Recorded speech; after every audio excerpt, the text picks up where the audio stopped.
बिल्कुल एक लेमैन जिसने कभी कॉमर्स नहीं पढ़ी, जैसे कि अभी आप लोग हो, आप लोगों ने कॉमर्स बिल्कुल नहीं पढ़ी, तो अगर आपसे ये पूछा जाए कि अकाउंटेंसी क्या होती है, तो हम लोग क्या समझते हैं? Accountancy is something related two numbers, हिसाब किताब, ठीक है ना? यही अकाउंटेंसी है, यही हुई ना? अभी बिल्कुल लेमैन में तो अकाउंटेंसी यही हुई ना कि बिल्कुल हिसाब किताब करना, यही अकाउंटेंसी है। अब मान लो तुम्हें मम्मी ने 100 रुपए दिए और तुम्हें ये बोला कि 100 रुपए का हिसाब मुझे चाहिए, तो तुम आके बड़ा दे दोगे हिसाब 100 रुपए का, बिना कहीं लिखे दे देंगे 100 रुपए का हिसाब तो। लेकिन अगर तुम्हें 1000 रुपए मिले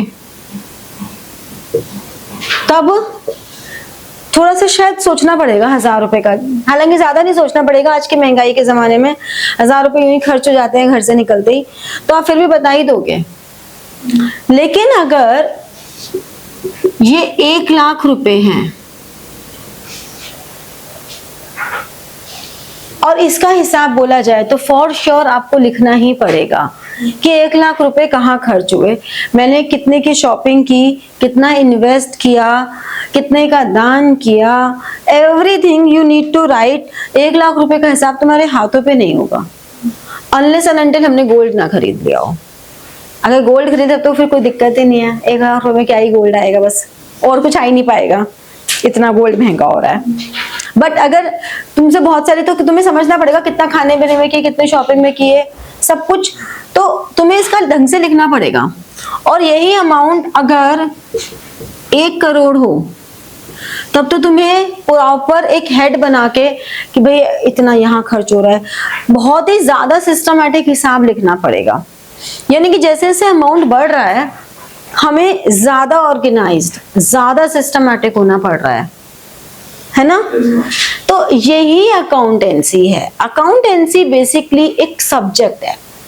अकाउंटेंसी, आपके सब्जेक्ट का नाम अकाउंटिंग नहीं है, अकाउंटेंसी आपके सब्जेक्ट का नाम है। जब भी कोई आपसे पूछता है आपके सब्जेक्ट्स कौन से हैं, तो बच्चे बोलते हैं accounts. Accounts is not a subject, accountancy is subject, ठीक है? सो अकाउंटेंसी क्या है? अकाउंटेंसी है जो भी डेटा है उस डेटा को सिस्टमैटिकली रिकॉर्ड करना। तो हमारे पास क्या टर्म आई? सिस्टमैटिकली। आप सिस्टमैटिकली कुछ रिकॉर्ड कर रहे हैं, उसे हम अकाउंटिंग कहेंगे। इस तरह से कर रहे हैं कि आप उसको क्लासिफाई कर सकें, आप क्लासिफिकेशन कर रहे हैं, और इस तरह से कर रहे हैं कि आप फ्यूचर के प्लान्स बना सकें। तो ये सब क्या है? ये सब अकाउंटेंसी है। आप कम्युनिकेट कर सकें, आपके बिजनेस में जिन्होंने पैसा लगाया है, आपको जहां से मनी उधार पे लेनी है, तो इन सबको आप कम्युनिकेट कर सकें, वो अकाउंटेंसी है। तो अकाउंटेंसी को करने के लिए जो सबसे पहली कुछ बातें हैं, अब एक लेमैन तो जैसे मर्जी हिसाब लिखे, लेकिन एक अकाउंटिंग के स्टूडेंट को अपना जनरल लाइफ में भी हिसाब सिस्टमैटिक ही लिखना आना चाहिए। कैसे सिस्टमैटिक आना चाहिए? आपको अपना काम सिस्टमैटिकली करना आना चाहिए। शुरू से आप ये अफोर्ड ही नहीं कर सकते हो कि आप कटिंग्स करें। अकाउंटिंग में कटिंग्स आर नॉट अलाउड। जो तुम करते हो ना 5 7 3, अरे नहीं 5 7 3, फिर 3 का 8 बना दिया, फिर इसका 9 बना दिया, फिर इसका 6 बना दिया, ये सब नहीं करना। तो शुरू से काम को जितना साफ कर सकते हो उतना करोगे, जितना तरीके से, जैसे कि आपको लिखना है 500, 5000 तो ये कॉमा, 25, 15,000, 2 लाख, 5, 900। समझ रहे हो? बचपन में सिखाया जाता है लेकिन हम भूल जाते हैं अब तक आते आते। तो आपको ये ध्यान रखना है कि इसी फॉर्मेट में आपको अपने लिखने की आदत शुरू से डालो। शुरू से सही काम करोगे तो आगे इन चीज़ों पे मेहनत नहीं करनी पड़ेगी। तो शुरू से अपनी आदत ऐसे डालो कि हमें तरीके से काम करना है, ठीक है? अब बात आती है आप लोगों को अभी कोई बुक परचेज करने की जरूरत नहीं है फ्रॉम माय साइड। जब स्कूल खुलेंगे, स्कूल में जब जो बुक के लिए बोलेंगे तब ले लेना। मोस्टली वैसे सब टीएस ग्रे वाली लगाते हैं, तो ऐसी कोई बात नहीं है, बट स्टिल। दूसरा, आपको एक ही रजिस्टर रखना है, ये नहीं कि रोज रोज अलग अलग रजिस्टर में हो। प्रैक्टिस भी इसी रजिस्टर में करनी है। ये कभी मत बोलना कि अरे हमने ना घर वाले रजिस्टर में, घर वाला कोई रजिस्टर, ट्यूशन घर वाला ही रजिस्टर है। ट्यूशन का रजिस्टर मतलब घर वाला रजिस्टर। यहाँ कौन सा हम रजिस्टर के मार्क्स लगा रहे हैं? नहीं लगा रहे ना, तो इसमें कोई घर वाला रजिस्टर जैसी चीज नहीं है। आपको यही रजिस्टर मेंटेन करना है। इसी रजिस्टर में आप क्लास वर्क भी करेंगे, होमवर्क भी करेंगे, प्रैक्टिस भी करेंगे, असाइनमेंट भी करेंगे। सिर्फ टेस्ट के लिए अलग से रजिस्टर बनाना होगा। तो टेस्ट में अभी अप्रैल के मंथ में, फर्स्ट मंथ में कोई टेस्ट नहीं लेती हूँ आप लोगों के। मई से टेस्ट शुरू होंगे। 1 महीना पहले सब्जेक्ट से थोड़ी दोस्ती कर लो, ठीक है। अभी क्योंकि आपका स्टार्टिंग है, तो हम स्टार्टिंग में थ्योरी के इसका सिर्फ उतना ही करेंगे जितनी थ्योरी हमारी प्रैक्टिकल्स के लिए रिलेवेंट है। हम डायरेक्ट इसके प्रैक्टिकल्स पर आएंगे, क्योंकि जब प्रैक्टिकल चैप्टर्स कर लोगे तो थ्योरी तो ऑटोमेटिकली आपको काफी हद तक हो जाएगी, ठीक है। तो जो भी हम प्रैक्टिकल करेंगे, हम पहले उसकी प्रैक्टिस करेंगे, और उसके लिए पेंसिल और स्केल आपके पास हमेशा होना बहुत जरूरी है, ठीक है। तो जो भी क्वेश्चंस करेंगे उन सब के लिए असाइनमेंट बुकलेट मैं आपको दूंगी। तो अभी बुक की जरूरत नहीं है, अभी सिर्फ रजिस्टर लाओ और असाइनमेंट बुकलेट में दूंगी, तब असाइनमेंट्स करेंगे, ठीक है। डेट वाइज हमेशा काम करो। एक आप प्रैक्टिस डालो हमेशा नोटिंग करने की, मतलब आप डेट डाल लो, पेज नंबर डालो। ये गुड हैबिट्स हैं। आई नो बचपन में भी सिखाई जाती हैं सारी चीजें, लेकिन हम आके भूल जाते हैं, और 11th में आके तो हमें लगता है बहुत बड़े हो गए। अभी भी हम ये सब करेंगे, तो हाँ अभी भी हम करेंगे। हम इसलिए करेंगे क्योंकि गुड हैबिट्स कभी नहीं छोड़नी चाहिए। अगर बचपन में सिखाया गया तो वो इसीलिए सिखाया गया क्योंकि बड़ों के काम आए।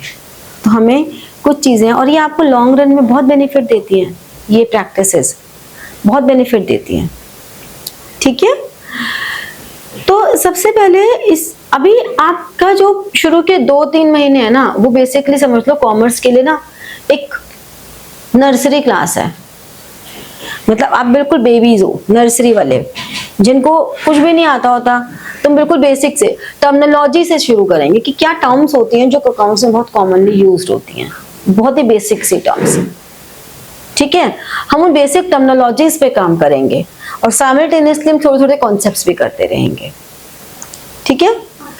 तो सबसे पहले हेडिंग डालो बेसिक टर्म्स।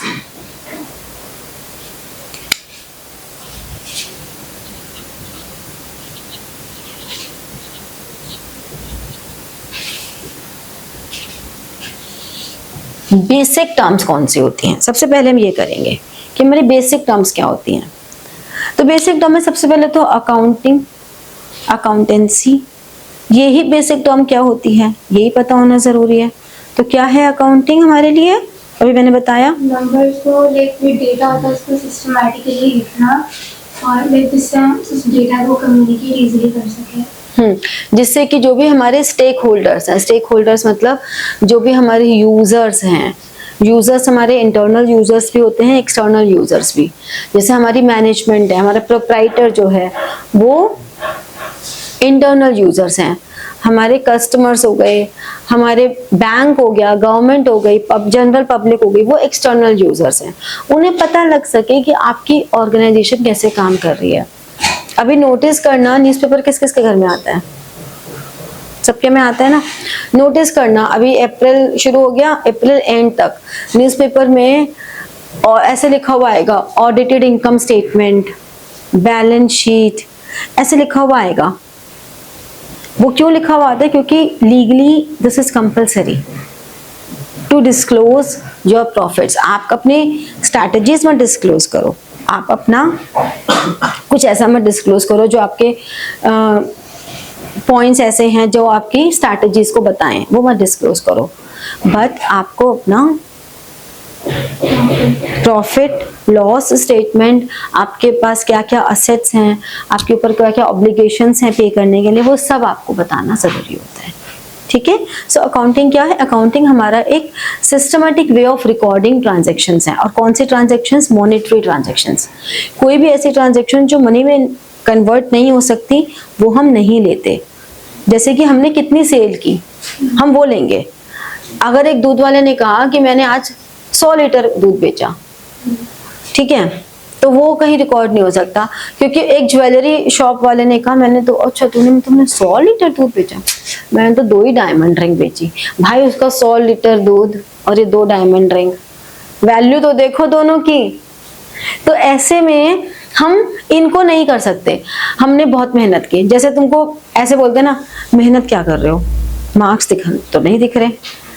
अब सच में हो सकता है ना मेहनत की हो, ऐसा थोड़ा हो सकता है मार्क्स नहीं आए तो मेहनत सच में ही नहीं की थी।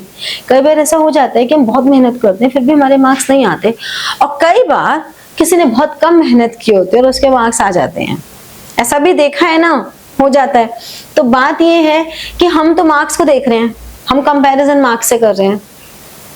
तो ऐसे में हम ये कहते हैं कि जो भी मनी में कन्वर्ट हो सकता है, उसने सेल की वो रिकॉर्ड नहीं हो सकता। कितने की सेल की, कितने रुपए की सेल हुई, आपकी कंपनी को कितना प्रॉफिट हुआ ये देखा जाएगा। कितने ईमानदार हैं, कितने डेडिकेटेड है आपके एम्प्लॉइज, वो नहीं देखा जा रहा है। तो यानी कि जो क्वालिटेटिव हैं वो नहीं देखे जा रहे हैं, जो क्वांटिटेटिव हैं, जो मनी में मेजर हो सकते हैं वही देखे जा रहे हैं।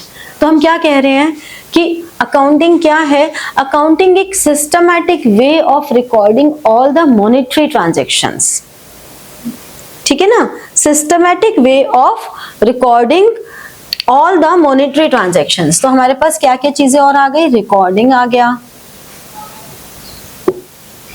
मॉनेटरी ट्रांजैक्शंस आ गया,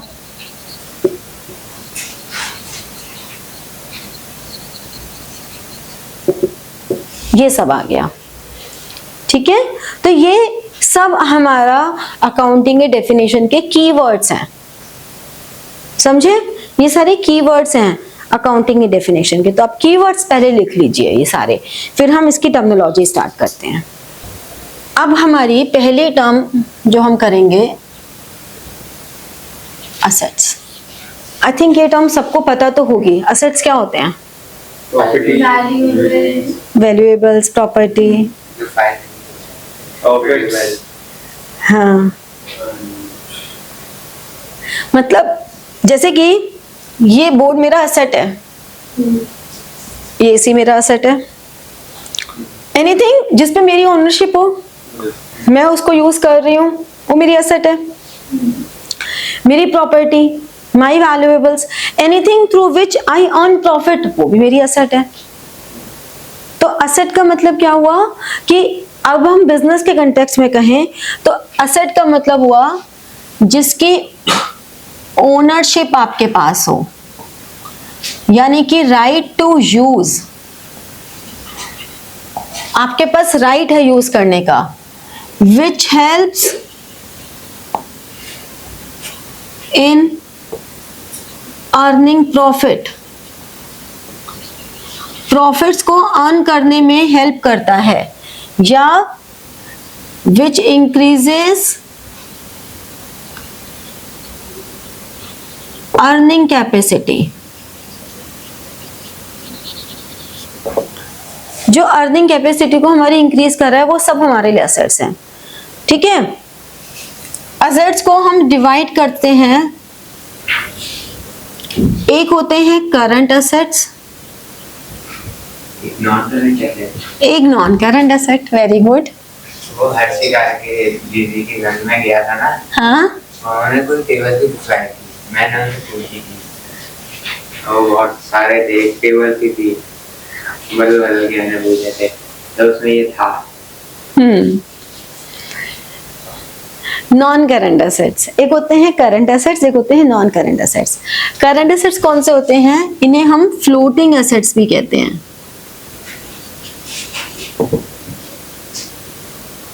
which can be converted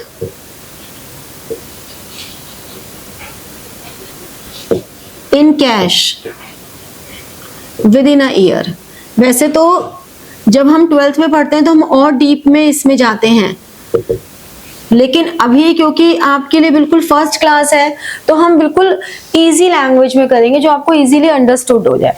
तो करंट एसेट्स या फ्लोटिंग एसेट्स जो 1 साल के अंदर अंदर कैश में कन्वर्ट हो सकते हैं, जैसे कि कैश इन हैंड तो है ही, कैश इन हैंड तो है ही, कैश एट बैंक, बैंक का पैसा भी फटाफट से कर सकते हो ना, बैंक का पैसा भी फटाफट कर सकते हो। फिर डेटर्स होते हैं, अब इन टर्म्स को हम एक एक करके करेंगे डिस्क्राइब। डेटर्स होते हैं, बिल्स रिसीवेबल होते हैं, ठीक है, एक्रूड इनकम होती है, ठीक है, फिर प्रीपेड एक्सपेंसेस होते हैं। अब ये सब टर्म्स आपके लिए बिल्कुल नहीं है, हम इन सबको टर्म्स को एक एक करके करेंगे।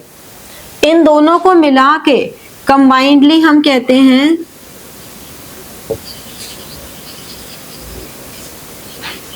Trade receivables. फिर इन्वेंट्री होती है, short term loans and advances होते हैं, short term loans and advances, ठीक है।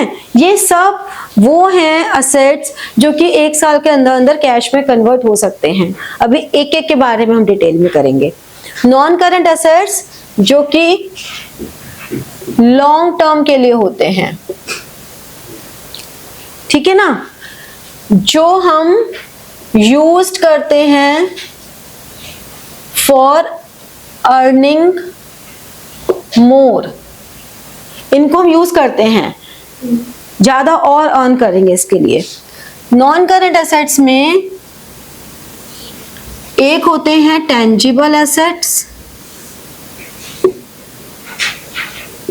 जिन्हें हम फिक्स्ड एसेट्स भी कहते हैं,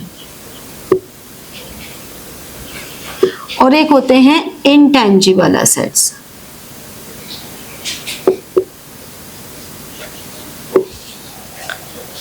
tangible assets which can be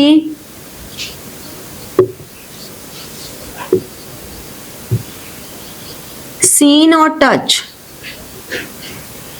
ये बोर्ड टेंजिबल एसेट है, ये बुक्स टेंजिबल एसेट है, ठीक है ना, ये फैन, ये एसी, ये चेयर, ये टेबल, ये सब टेंजिबल एसेट्स हैं। Intangible which cannot be seen or touch। ये कौन से एसेट्स हैं? ना हम देख सकते, ना हम छू सकते, फिर भी हमारी एसेट है।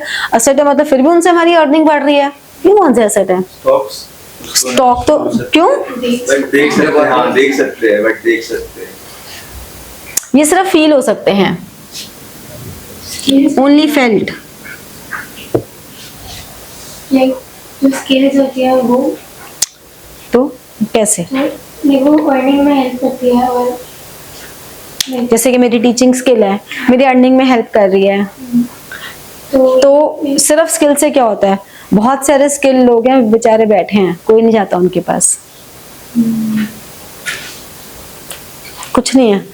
स्किल यूज करने के लिए भी और भी एक चीज चाहिए,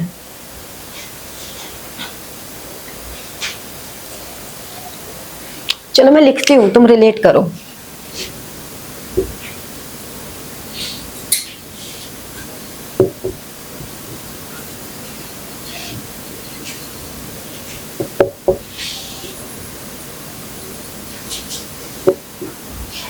कर पाए रिलेट? गुडविल, वो जो स्किल है, अगर उसकी गुडविल नहीं है तो उसकी स्किल का कोई मतलब नहीं है।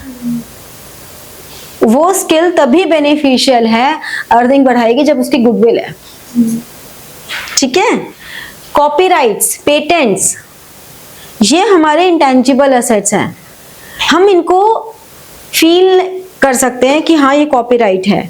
ऑल्दो कॉपीराइट एंड पेटेंट्स एक पीस ऑफ पेपर पे होता है हमारे पास, ठीक है ना, बट स्टिल वो ऐसा नहीं है कि हम उन्हें टच कर लें कि देखो ये मेरा कॉपीराइट रखा है। ऐसा नहीं हो सकता। तो intangible assets it can be sold only in special circumstances.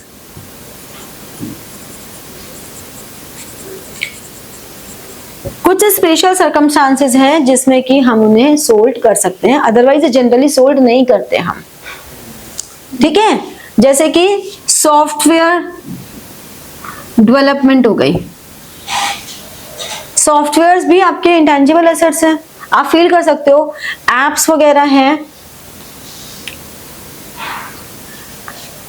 App में आप ये फील कर सकते हो कि आपकी किसकी ऐप अच्छी है तो वो आपको अर्निंग दे रही है। आप क्या टच करोगे, ऐप है वो तो एक, आप फील कर सकते हो। हाँ, ये सब क्या है, ये सब हमारे लिए इंटेंजिबल है।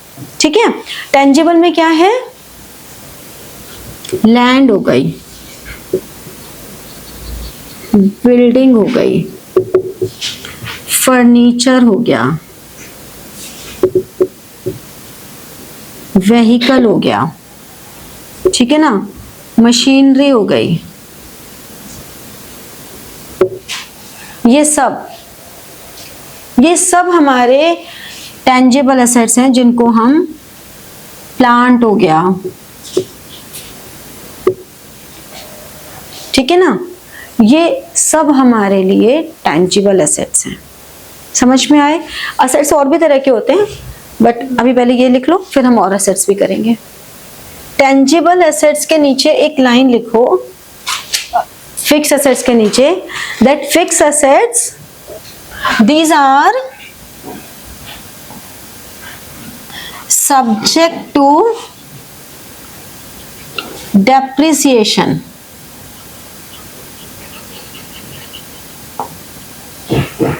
डेप्रिसिएशन का मतलब क्या हुआ, इसमें लिखो except land, these are subject to depreciation except land। land is the only asset which is never depreciated। ठीक है, डेप्रिसिएशन वर्ड का मतलब क्या हुआ,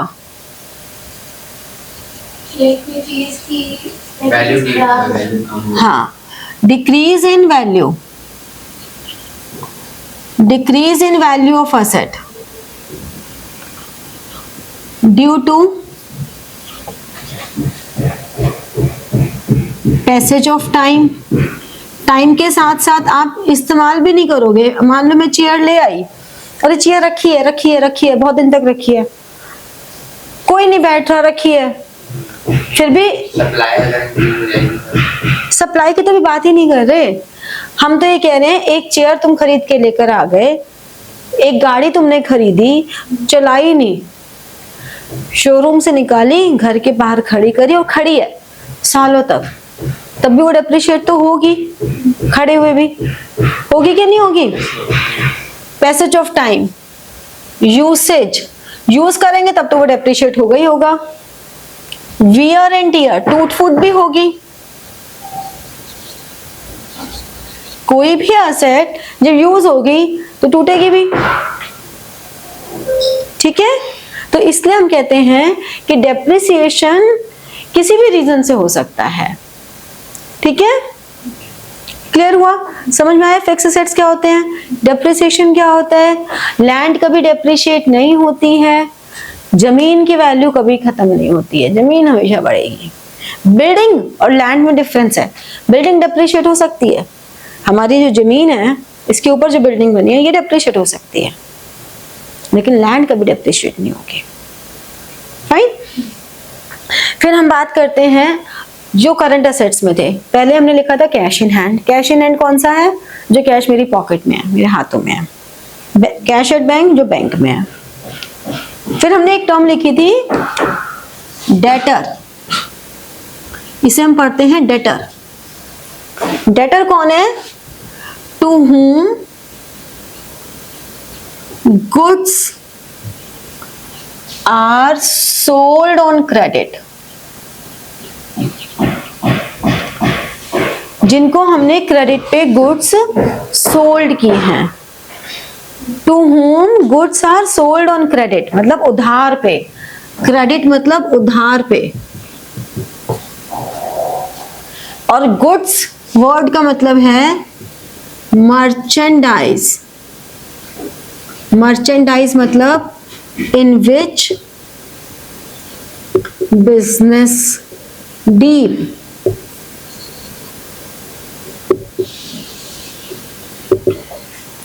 जिसमें भी बिजनेस डील कर रहा है वो हमारे लिए मर्चेंडाइज है।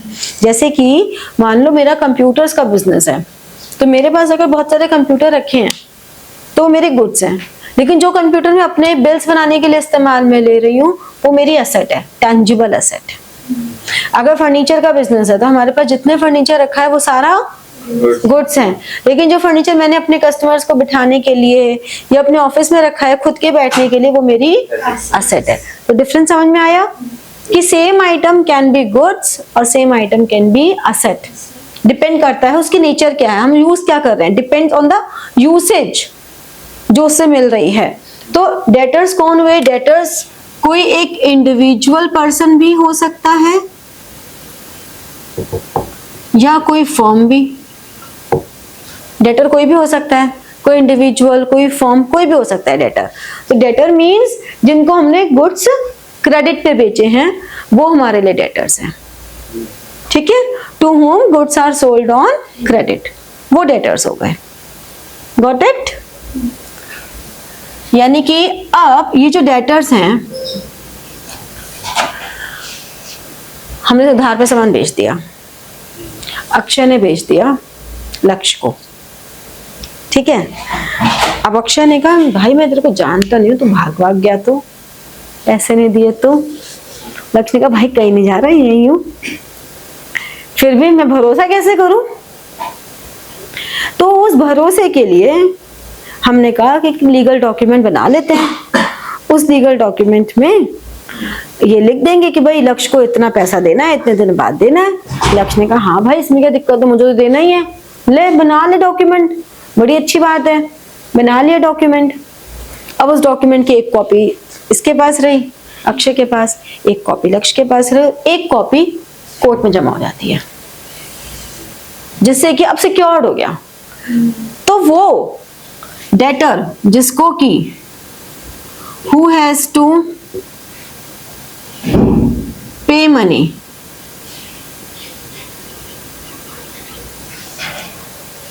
ठीक है ना। अब ऐसे ही एक होता है क्रेडिटर। क्रेडिटर कौन है? From whom goods are purchased on credit।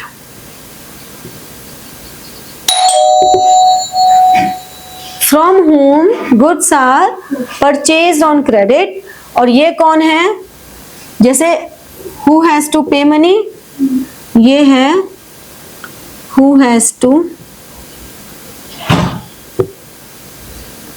receive money। तो वो जो डॉक्यूमेंट्स है, वो डॉक्यूमेंट जिसको मनी पे करनी है वो डॉक्यूमेंट इसके लिए हो जाएगा बिल्स रिसीवेबल, और इसके लिए हो जाएगा बिल्स पेएबल। समझे? समझ में आया? Same document will be bills receivable for one person and bills payable for another person, ठीक है ना।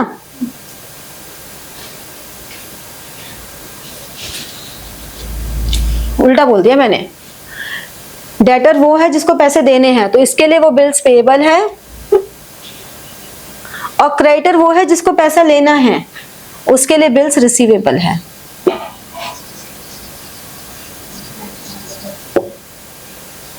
जिसको पैसा लेना है, समझे? समझ में आया? यानी कि अक्षय के लिए वो डॉक्यूमेंट, क्योंकि अक्षय को पैसा लेना है, तो अक्षय को पैसा लेना है, अक्षय क्रेडिटर हुआ, अक्षय के लिए वो बिल्स रिसीवेबल, और इसके लिए बिल्स पेएबल है क्योंकि इसे पेमेंट करनी है। समझे? तो डेटर कौन हुआ यहाँ पे? जिसको पैसे देने हैं, तो पैसे इसको देने हैं, लेने किसको है पैसे, इसको है, तो ये क्रेडिटर हुआ। समझे? डेटर और क्रेडिटर वाली टर्म समझ में आई? चलो ये नोट डाउन कर लो। नेक्स्ट क्लास में ये सारी टर्मिनोलॉजीज अच्छे से पढ़कर आना, फिर हम लोग आगे करेंगे। तो like, share and press the bell button for getting your notifications and comment. ठीक है? Thank you.